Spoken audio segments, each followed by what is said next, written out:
Welcome back to another episode of The Story That Built Her.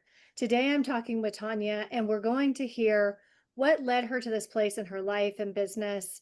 Tanya, thank you so much for being here. Thank you for having me, Monique. It's a pleasure. Thank you. So many times we can identify a turning point moment or this crossroads, fork in the road where it's feels like one decision or one event, one experience really shaped us and formed what came next. Do you have something like that in your own life? Sure. I think when I think looking back, there's several, right? There's those big turning points in our life.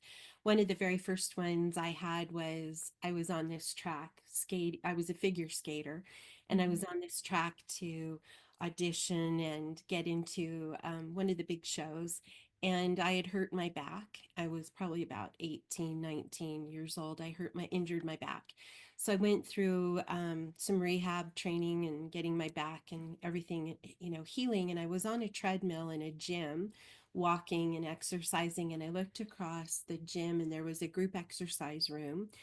And I saw a class going on. I didn't know it, but it was a yoga class going on. And I thought, oh, that looks like something I would like to do or could be good at. And so I signed up, took a class, and from then on, I was just hooked with yoga because it just felt good to me in my body. So that was one turning point. And I didn't realize so many years later that that would become, such a big part of my life and my purpose. There's lots of those turning points. And even most recently, a few years ago, I had a career role offer where they moved me to Arizona. The company packed me up, moved me, shipped me here, and it was not in this field. And I thought that was my path. I thought, hey, this is the last quarter century of my life and my career, and this is what I'm going to be doing. And all of a sudden there's a big shift even within that. And then I turn into this whole new movement for me and my yogis and things. So there's lots of those turning points. And I think, when we look back, we know it. And I think even at the moment when we go through it, there's something that clicks and we're like, okay, this is, if we're paying attention to it, I think we know there's something happening, something shifting. So true. So this move to Arizona, is that what brought you to Tucson? You're in Tucson now, yeah? Hmm. Yeah.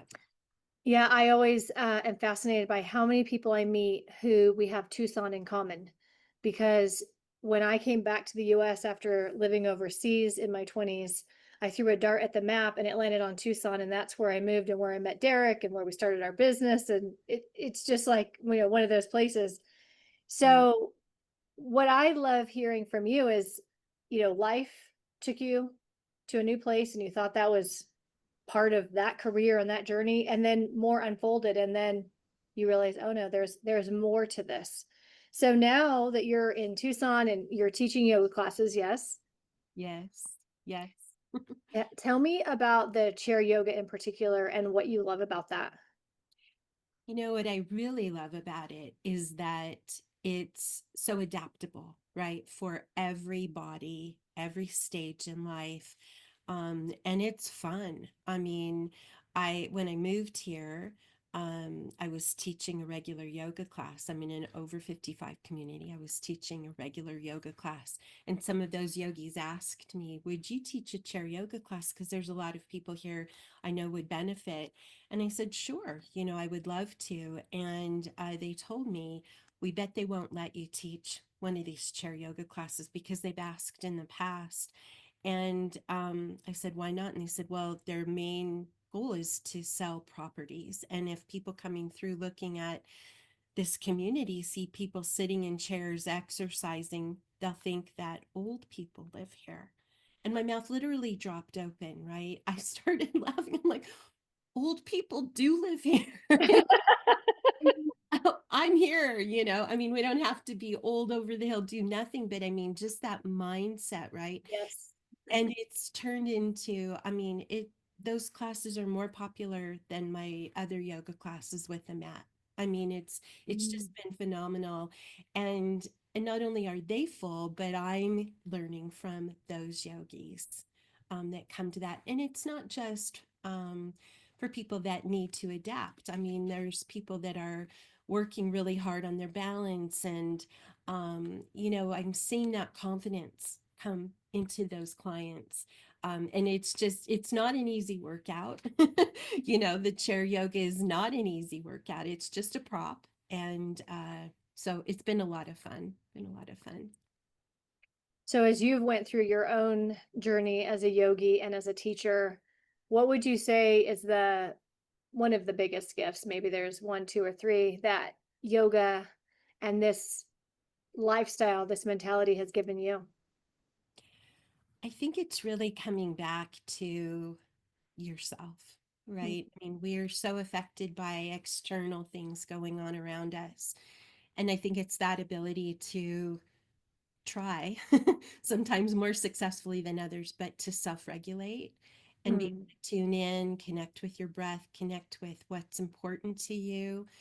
And again, adapt moving your body, because as we age, as we go through things, we always don't have, the perfect practice or the perfect workout. But if we do what we can where we're at, what I have found is that it just opens the doors and opportunities to more. It opens to peace. It opens to just really connecting with yourself in something that's higher, more knowledgeable than us, and definitely more powerful. Okay, Uh, we're back. It froze for a second. So, and I get that as well. No matter what season of life or what's going on, I noticed that when I first was introduced to yoga at 20 years old, and then when I was pregnant, and then after having two babies in 12 months, and being in my 40s, no matter what, you can find a place to do something. There's some way that you can participate in yoga no matter what. And that's what I love about, thinking about your chair yoga. My grandma 12 years ago, that was that was the thing that she did. She did chair yoga, and she had never practiced yoga before. So it's like, whether you've been doing yoga for 40 years or your granddaughter convinces you to go to her class, it can work. Right, right. I mean, just sitting, driving, you can practice yoga. I mean, it really is linking your breath with your mind. And I mean, it's phenomenal. It's phenomenal. I've seen what it can do for people, I've experienced it myself. And it's incredible. It really does transform. Yeah, it's true. And I love this practice of, you're sitting in your car, you're at a red light, you can take three deep breaths. And I think for the level of intensity that life is in general right now, this is important. It can't just be, I go to a 1 hour class, one day a week or 2 days a week. It literally has to be built into our day. Do you Right. have any little favorites that you like to sprinkle in your day? Absolutely. Just breathing, right? Just simply breathing. I was with a friend once, and they said to me, how do you self-regulate, when you're in a really tense situation? And they had noticed that I didn't even realize I did it, but I just take those deep breaths. It's such a habit for me that I just take those full, complete inhales and elongated exhales, and it helps my central nervous system, regulate. And it doesn't change the circumstances for sure, right? But it changes how I affect, and it also helps my mind from running off and going further into that rabbit hole. So, I mean, that's really just one or two deep breaths, and then I'm back to, being in control, if you will. Yes. And that's so huge because, like you said, the difference between being able to pause right now or going down a rabbit hole that could be 3 hours, 3 days, 3 weeks, that's a world of difference. Right. One of the practices that I've always taken my boys to yoga, from the womb. But one of the things that we're doing after school, and sometimes, whenever it comes up, is doing a 20 or 30-minute yoga nidra, and doing this together, and just allowing them to feel how you can reset no matter what, like between school and family time, or in the middle of the day, or the beginning of the day, or after a crazy day.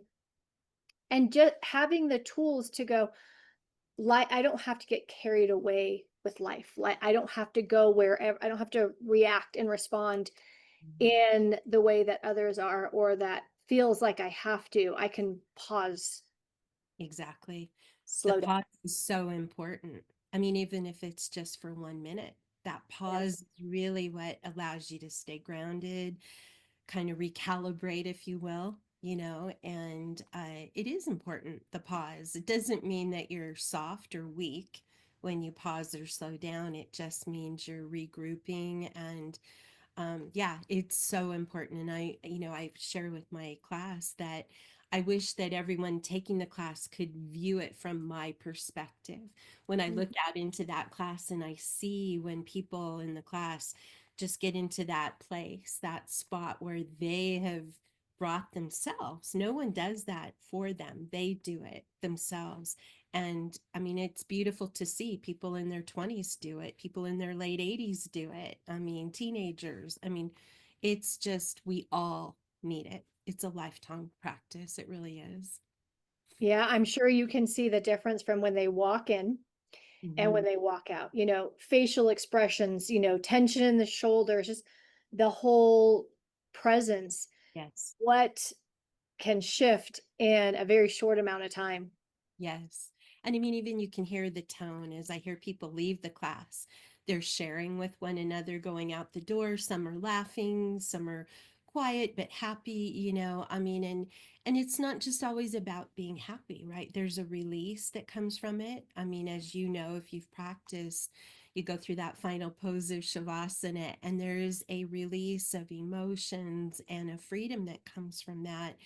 And I mean, I've been in Shavasana before where there's been just tears flowing, and I'm not really thinking of anything specific, but it's a release and it's a place to just kind of leave it all there and collect yourself again so you can keep going. I mean, it really is a life journey. So true. That practice of letting go, letting go, letting go. And you don't always even know what you're letting go, but it does stay there. Absolutely. This is why I continue to practice, because that feeling that you get, it's just like you said, no matter if anything changes on the outside, you change on the inside, Right. and you're a little bit better equipped to deal with whatever might come next. And Right. that feels good. One of Mm. my favorite instructors, he had made a comment once because we hear that letting go, right? Letting go. And I love this because I'm such a go get, go do, And when I heard him say let it go, I thought, damn, that's one more thing I have to do. I have to let something go, and this is while I'm doing a yoga practice. And he said, don't let it go, let it be. Let Mm. it be. And that gave me permission to not have to do one more thing. I could just go, let it be, whatever that is. I love that. There's not one more thing to fix or to do, just being with it, being with what is. I mean, that's a huge life lesson. Right, right. Tanya, where can people learn more about you and the work that you do? Yeah, my website, it's tanyafageton.offeringtree.com. And that's where I have all my offerings listed. I, hold retreats around the country, and next year I'm going international with some retreats. So, but yeah, if they want to connect with me there, that's a great place to start. Perfect. Well, thank you for sharing your story in one of our upcoming books, and for not only leading yourself through this practice, but also being willing to lead others through. Having more tools, more support, more places where people can process themselves, their life, and what's going on in the world is always a good thing. So Yeah, until next time, if all you can do today is take a couple deep breaths when you're making dinner or when you're sitting in a red light or picking up the kids, it will help. absolutely. Thank you. Thank you. Thanks, Tanya. Until next time, deep breathing. Bye.